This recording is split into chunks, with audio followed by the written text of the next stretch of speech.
Good morning, welcome to Terra at Home. I'm here with Amii from Terra, and again, talking about plant life throughout the course of the summer and how you can sort of, I'm so intrigued about sort of amalgamating plants you would never think to put together. Yes, right? That's what it's all about. There's so many small spaces right now, so everybody wants some of everything, but how do you do it together? Right. And that's the big thing. So yeah, how do I have a small space with only a deck and have tomatoes and have flowers and have all those things? So this year what we started doing is a lot of combination gardening. So a lot of planters with a combination of veggies and herbs together, or a combination of veggies and herbs with flowers in the pots. Yeah, just to get us probably really intriguing to people, right? You're kind of walking by and you see it all put together. You're like, wow, I would have never thought to put herbs with my flowers, right? But yeah, and if you go on the internet, they make it sound so complicated. The companion planting, and this grows with this, or it doesn't grow with this. Okay, because that was my question. Yeah. I would be concerned that there would be some fighting there, that maybe some things wouldn't. Oh yeah, and sure there are, but you know what, with anything it's the same way. If you did all annual flowers, it'd be the same. Yep. So I always say, pick what you like and give it a try. Don't, you can look on the internet and find out that basil will yield your tomatoes 20% more fruit. Is that true? They say it is, but is it? I don't know for sure. That's the thing. Like how? Right? I mean, how do you really know? Yeah. Right. And you don't until you try it. So. Because you may have used a different fertilizer that year, and then you don't know, yes, right? Exactly. So what we've been trying to do is give ourselves that little herb veggie garden that you could have on your small space patio, but you've also got your color. So just to the right of me right here, I did one with sunflowers. It's July, sunflowers are starting to bloom in all the farmers' fields, fun. A little bit of grass that'll take you right into the fall. Yeah. And then I've even taken some lemon thyme and some sage. So herbs that you may want to use going into the later season, harvesting your root vegetables, things like that. So now, and that doesn't affect the flavoring, the taste of them at all? No. By having them mixed in with regular? Absolutely not. No. Interesting. Okay, I kind of like that. So, and again, it looks nice too. It's pretty, right? Yeah. I picked nice ones. They have nice color to them, and yeah, you can use them all season. Right? And as you say, I mean, people are so strapped for space right now. That's literally, as you say, sometimes this is actually a big, your patio. Yeah, this is big for some people, right? I mean, they're dealing with just the smallest little space, and if you're trying to achieve, yes, I want tomato plants, but I also want and I have to do it at home. So it's something I've played with for a long time. Is I have tomatoes growing right now with petunias all around them, just because the tomato itself in the pot looks ridiculous. So I match the cage to the petunias, and it looks kind of fun. Right? So it's letting me have those things without having a million pots on my patio. Some for flowers, some for veggies and herbs. So I've combined everything. So honestly, this is very new to me. That's a really cool, and I love that. It's also branching out and getting colored pots for your these combinations, right? And if you have just food plants, yes, you can still make them look pretty. Yes, exactly. Yellow tomato right here. Yeah. Yellow pot.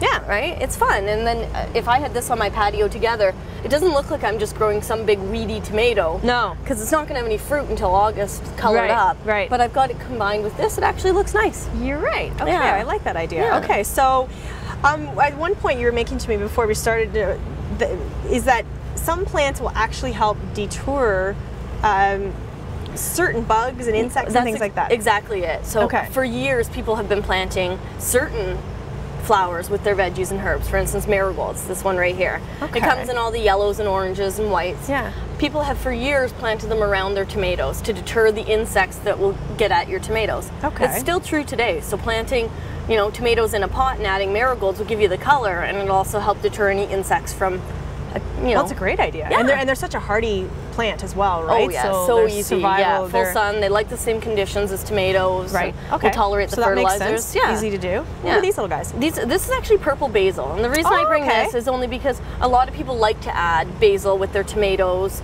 oregano, because they're things that we use together. Right? I cook quite often with tomatoes and basil, so I look at things like, if I'm going to be harvesting my tomatoes late season in August, having a nice color of basil around it, I'm harvesting them together. I can make salsas, I can make spaghetti sauce, things like that, using the same things. So you're making like a magic planter that is about to turn into sauce. I say that about that one. If I harvested everything in that one, I can make a beautiful spaghetti sauce. It's got peppers, tomatoes, and things like that. So purple basil is just one because it's got color. Yeah, I look at it and I'm like, really nice. If I planted this in July and took it into the fall, it would be great in the fall. Right? It would. And you're harvesting it constantly. It would. Petunias is another one that is very easy to work around veggies and herbs, and it's very, you know, carefree plant type thing. No big requirements. It's pretty easy to... most insects don't like it. It's got a bit of a fuzzy leaf, so... Okay, yeah, that's true, it does. Yeah. So now, very easy to do. Now, one thing, question, when you're dealing with something like this, where you're mixing herbs and you know, certain annuals, and then you've got, you know, your food plants as well, how do you fertilize? Most veggies will tolerate the same fertilizer that a flower will, or vice versa. So a lot of them you see have very similar nutrients in them, like the numbers and the nutrients. So pick a balanced fertilizer and go ahead with that. A lot of times people don't want to use a chemical fertilizer, or they want to use something natural. So adding compost too, if you want to grow your vegetables and herbs organically, using compost, using an organic fertilizer, your flowers will take it. And the flowers will take it, they'll take it, absolutely. Yeah. Okay, so we're dealing with, again, small spaces, and obviously, you know, you have here just on its own just some beautiful herbs, but it's really just a nice way of combining and creating. I mean, even earlier in the season we were talking, we were trying to get any type of green in our kitchen before all of this happened. You know, we recognize that any type of plant life brings life to your space, right? So even if it's something that you eat. Well, I love it. I think it's fun. I have a 4-year-old son, and he thinks it's amazing to go out and pick things from the garden and do things like that. So we go out and he picks the little flowers, and he picks the, you know, the basil for me, and we bring it in. So it's about life. But that's a great thing to do with kids, right? And to really teach them. I mean, he's already learned so much from you to be able to go and do this. He thinks it's fun, right? And we cut the flowers. Like, for instance, I have a box similar to this one at home, and it's got the yellow zinnias in it. And I can cut them and bring them in the house for cut flowers, and it doesn't look any different in my box because I've got other things all growing around them. Stuff happening. That's a really great idea. I love that idea. So basically, when it comes to, I mean, you guys obviously have some of these pots put together here. Yes, we do. But if someone was to come in, you guys can help them out. Kind of help them. We'd be happy to help them out, because space is always an issue. So maybe picking some smaller varieties of tomatoes versus the ones that grow 6 feet tall.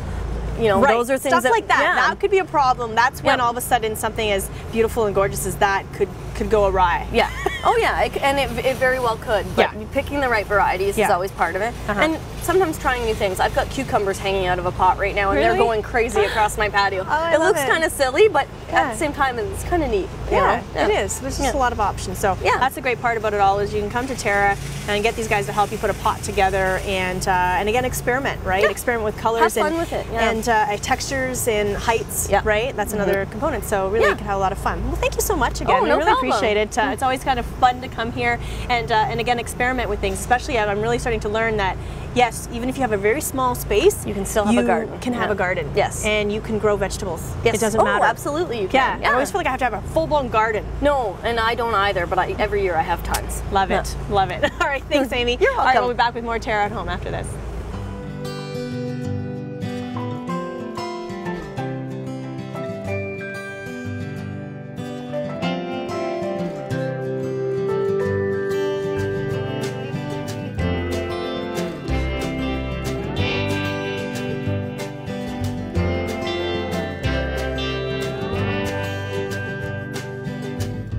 Live color fully at Terra, where color lives. Heritage Perennials presents Terra's Perennial Pick of the Week. This purple rooster bee balm can reach over 3 feet tall with royal purple flowers. It has fragrant foliage and it's a favorite of hummingbirds and butterflies. Heritage Perennials. Look for us in the blue pots. AM 900 CHML is giving you more news when you want it most. Non-stop news weekday mornings 5 till 9, weekday afternoons 3 to 6, with weather and traffic on the 9s. Hear about it first from AM 900 CHML, Hamilton's news talk leader.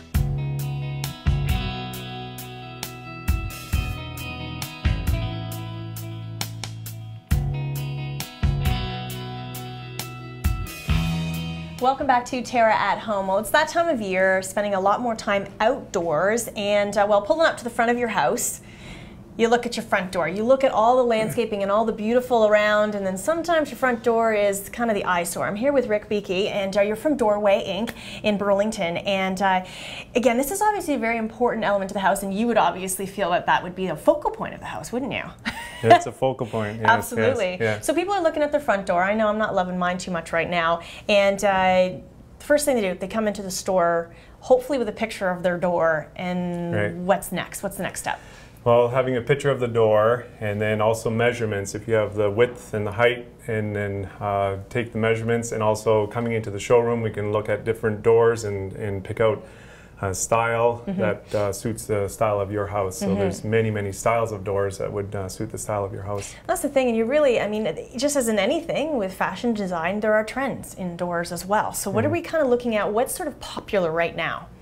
Right now what's popular is the wood grain fiberglass door. It's a wood grain fiberglass door that resembles a wood door, and when it's stained up absolutely gorgeous. Oh, cool. So a lot of those doors that I'm seeing that I love, because I do love that look, me too, I love it, it's not actually wood, it's fiberglass. Fiberglass, yeah. That is very cool. So obviously, so what's the reasoning behind fiberglass versus a solid wood door? What are the pros and cons? The reason fiberglass door is a little bit more maintenance friendly. The panels don't expand and contract. The wood grain fiberglass door, for cost, it's a bit more affordable. Sure. Probably 15–20% more affordable. And again, it's the maintenance, I think, that is the big key. Yeah. Okay, so now someone like myself, I have a double front door. And I know that, so 2 doors, and I know when you're moving, they love, movers love that, right? Because you can fit that big king-size mattress through the front door. So is there an option when you have that space to come and just change it over to a single door, right? Yeah. If you want it? Yeah, if you do it, most time for a double door entry, you can do a single door and then 2 side lights, and hopefully just do a little bit wider door there, so like a 36-inch door, say, and a little bit smaller side lights. Now, I know sometimes people, there's been concern security-wise when you have any type of glass paneling within your door. Have we seen sort of, some improvement in that, or are the, those fears kind of washed away at this point? Or yeah, it's always a concern, of course, glass and security, but glass these days is 2 layers or sometimes 3 layers, and it's all tempered safety glass. Okay. So that glass is extremely strong. So most of the time customers want light coming into the front door, and then the fact that they're a thermal double glass and tempered. Yeah, that makes a huge difference. And that's the thing, if you're looking at having, our doors are double with big glass panels, all of a sudden you went from that to just a solid wood door. It really does make a difference if you cut out all that light, doesn't it, in your hallway? Yeah, because of course light is inviting. So when you have light and the invitation light comes in and the light is shining, customers like to see the actual light coming in the front hallway, plus the fact that it's inviting, seeing the light coming through. So. Now that's one thing, obviously there's a lot of choice when it comes to, so you've chosen the door, but if you're getting some of those glass panels, lots of different styles there too, right? I mean, you see some that's a little more contemporary, some that's traditional, and I guess you really have to look at the overall style of your home. Right, yeah, so picking a door to match the style of the home is extremely important. So. There's many styles, Craftsman, modern, shaker, all these things are available. So. And I guess it's helpful too when you being in a showroom and being able to go and looking at handles too. That's another step. Handles, door locks, all that.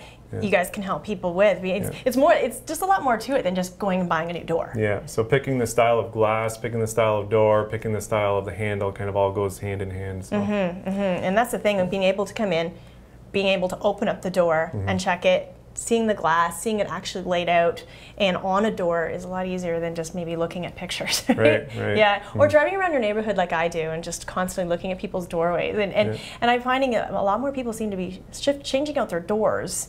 Probably a pretty broad spectrum of price range, right? When you're thinking about doorways, buying a door. There's a huge spectrum. Yeah. I mean, a wood door can maybe hit the $10,000 mark. Okay. And a fiberglass door, if we're talking a door and 2 side lights, you might be in the $5,000 to $6,000. Stained doors are more expensive than the painted doors. Okay.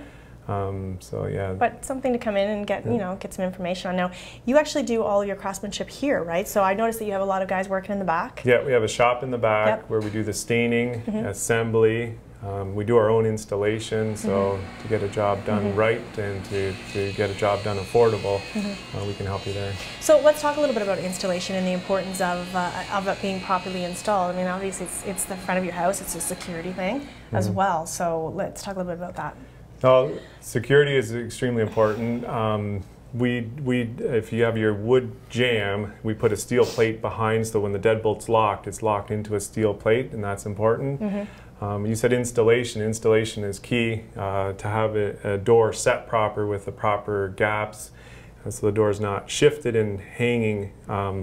If it's hanging, it's going to rub on the sweep hard, and it's going to prematurely wear out that sweep. It looks sloppy, so it's very, very important that the door is hung straight, proper, and set right with the proper shims in the right spots. Okay, that makes sense. So, yeah. Our door installer has been with us for 18 years, so he really knows how to hang a door. That's good, because I guess some people try to attempt to do this themselves. Oh yeah. Oh yeah, we don't recommend that to your doorway. No. All right, so getting back a little bit to the locks, and obviously there's so many options now. What do you think? Where are people going? Because you see there are combination locks and everything at this point. What's most popular?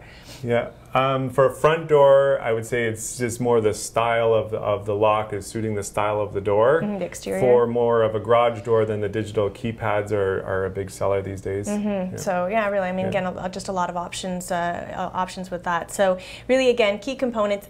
Obviously easy now. Most people have a phone on them. So with a camera, take a picture of your door. Take a picture of the door. Yeah, and in your house. Yeah. Probably, right? Yeah, take a picture inside so I can get the style inside. Take a picture outside so you get the style of the house. Bring in the measurements, come into the showroom, everything's set up on display. Okay, and then work from there. Yeah. By the time you order the door to installation, what are we looking at in terms of time? Typically 7 weeks or 8 weeks if it's a real custom job, but 7 weeks is typical, sometimes 6 if it's a painted door. Okay. But the stained doors, the big sellers, they're more like 7 weeks. Okay, so basically, you do custom, so people can come in and say, I want this and go crazy? Yeah, go crazy. And we should be able to do it. That's the reason we have the shop too, is that we can kind of custom design and build and to suit your style and to fit your opening. Yeah. And cool. Well, thank you so much for letting us come into your space today, and good information. Hey, it's a front door, but it's a very important part of your house. All a part, again, of the curb appeal. We're at Doorway Inc. in Burlington between Walkers and Appleby on Harvester. That's it for now. We'll be back with more TERRA at Home after this.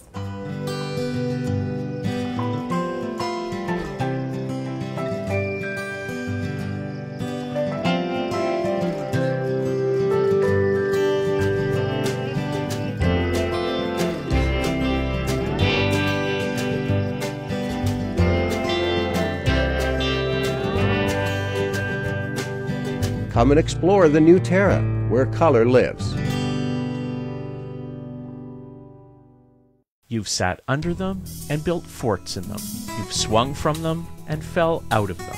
You've even fallen in love under them. Trees have always held a special place in our hearts and memories. A natural beauty, trees will grow with you and your family and bring color and nature into your world. For your assurance of quality, look for trees and shrubs with the Medallion plant tag. Medallion plants, locally grown, the pride of Niagara. AM 900 CHML is giving you more news when you want it most. Non-stop news weekday mornings 5 till 9, weekday afternoons 3 to 6, with weather and traffic on the 9s. Hear about it first from AM 900 CHML, Hamilton's news talk leader.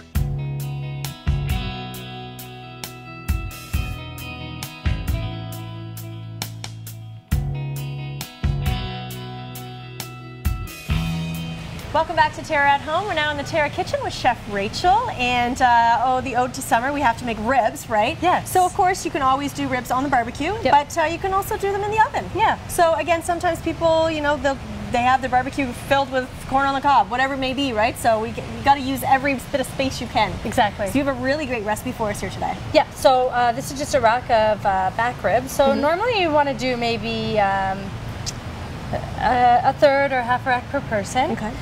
This is a lot. It's actually about 12 ribs. So some guys are like, I could eat that all by myself. Yeah, I'm sure some people could eat a whole rack by themselves. Sure.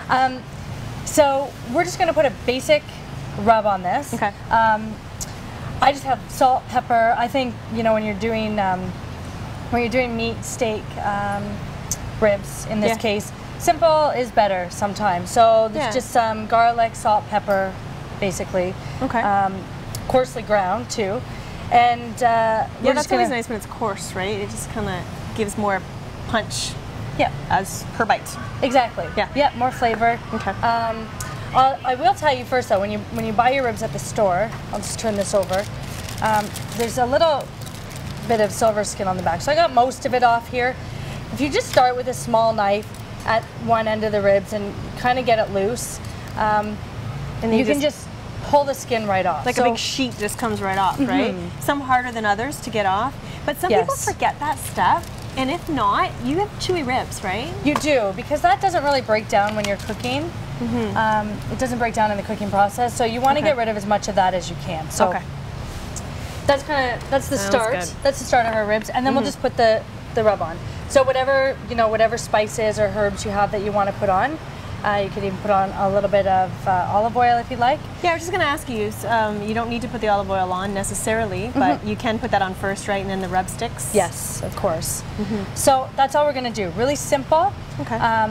I do mine in the oven at 350 for about an hour, somewhere between an hour and a half. Okay. So what I say is we put these in the oven now for an hour. We set the timer for an hour, and after an hour we'll rub it with the barbecue sauce that we're going to make, and then throw them back in for another 15 minutes or so to kind of bake that barbecue sauce. So those are ready for the oven. Really simple. Well, lower maintenance than a barbecue, right, in that sense, because you can just kind of put that away and move on with other things, where barbecue you need to kind of maintain them, stay on them a little bit more, right? Yes, yeah, definitely. If you're doing them on the barbecue, on the heat, you can. Sorry, you have to stay with them a little bit more. However, sometimes we do them at home on the barbecue, but sear them first and then just put them on in indirect heat. Yeah, in indirect. And then in that case, you can kind of forget about them too, but they still take about an hour. Yeah, okay. So we're going to get started with the barbecue sauce. We'll just put the, we have a medium pan on low to medium heat. And we're going to add in, this is about 8 ounces of tomato sauce that I have measured out here. Just a small can. It's kind of nice, I mean, obviously there are lots of barbecue sauces out there that you can purchase. But I mean, it's kind of nice sometimes if you have certain flavor combinations that you like, because you really can experiment with them, right? To make your own, and then it's pure and natural and no artificial ingredients, right? Yes, exactly. Yeah, use this. I think this is a kind of a good base. This is ketchup here that I'm adding after the tomato sauce. This is kind of a good base sauce, and then add other things in. So in my case, I'm going to add chipotle. Yeah, like that's awesome. That'll give it a really nice smoky flavor, peppery, good. Yeah. So a little bit of chipotle. You can also, if you wanted to experiment with things from the grocery store, liquid smoke you can buy. Yeah. I think you have to be careful with that because a little goes a long way. But just use it as a base and create your own flavors. Okay. Some brown sugar. Yep. So that's about 3 tablespoons of brown sugar. I have some apple cider vinegar that I'm going to add in there. Again, maybe you can experiment with different vinegars. Right. Just some water, 1/4 cup of water. And then I have some Dijon mustard here, which is my last ingredient. I'm going to chop the chipotle and add it in a little bit, just so I can chop it. But basically you want to just mix, mix all of these flavors together. It's quite liquidy at the moment. If you bring it up to a boil and then turn it back down to a simmer and let it simmer for about 15 or 20 minutes, it will thicken up into a nice sauce. So a little bit later we'll add in the chipotle. Again, chipotles go a long way. This is 1 pepper. You get them in the in a little can. It comes in the sauce. That'll go a long way for this recipe. So adjust to your liking. That'll really take it to the next level. That's good. So basically we just want to turn that up to high and get that up to a simmer. We can season it with salt and pepper after too if we want. Okay. All right, as easy as now that. You're making a coleslaw as an accompaniment, which is obviously just kind of goes hand in hand, doesn't it, when you think of ribs? That's what I think of. Yeah. Yep. Now yours looks like it's generally going to be a bit of a lighter type of coleslaw than the real heavy, drenched in mayo kind of ones. You know how you can get those? For sure. Now this is a recipe that you can, I'll show you the basics. We have some white vinegar here, some oil, sugar, and then we're going to add in a pinch of salt as well. Okay. For our dressing. Now, if you want to just leave it at that, it's more of a vinegary coleslaw, or you can add in, you know, a couple tablespoons of the mayonnaise to make it creamier. Right. But at that point, you just add in, you know, just as much as you want. Sure. Okay. To make it as creamy as you want it, so it doesn't have to be overly. Yeah, you can just. dressed. Yeah, that's good. That's good. As long as you have that base, then you can just adjust with a little bit of mayo. Because I think maybe for this we'll add a little bit of mayo just to give it a little bit something extra. Yeah. Okay. Starting off with the cabbage that we have, this is just a regular green cabbage, a red cabbage, and I added in some Napa cabbage. Oh, the Napa cabbage is nice. It gives a texture. It's good. Okay. Yeah, so I like this. So I decided to add that into my mixture. Okay. And you don't really need a lot. Probably about a quarter of each is plenty. Okay. This is bubbling now, so I'm going to turn it down to a simmer. And shredded carrot, and I have a sweet onion, so about a quarter of a sweet onion that I just julienned up. So we're going to mix this all together in the bowl, and then whisk up the dressing, which is the oil, the vinegar, the sugar, and the salt, and then we can mix it all together. All right, so what we'll do, we'll take a quick break, we'll come back, we'll finish this all up, and get those ribs rolling, and it'll be a great summer meal. We'll be back.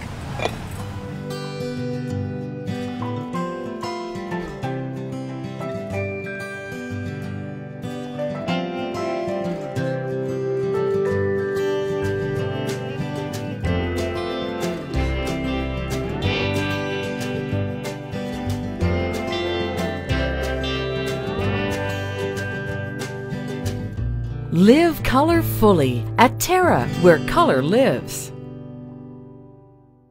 AM 900 CHML is giving you more news when you want it most. Non-stop news weekday mornings 5 till 9, weekday afternoons 3 to 6, with weather and traffic on the 9s. Hear about it first from AM 900 CHML, Hamilton's news talk leader.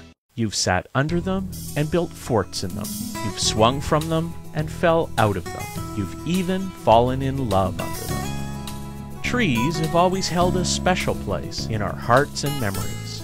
A natural beauty, trees will grow with you and your family and bring color and nature into your world. For your assurance of quality, look for trees and shrubs with the Medallion plant tag. Medallion plants, locally grown, the pride of Niagara.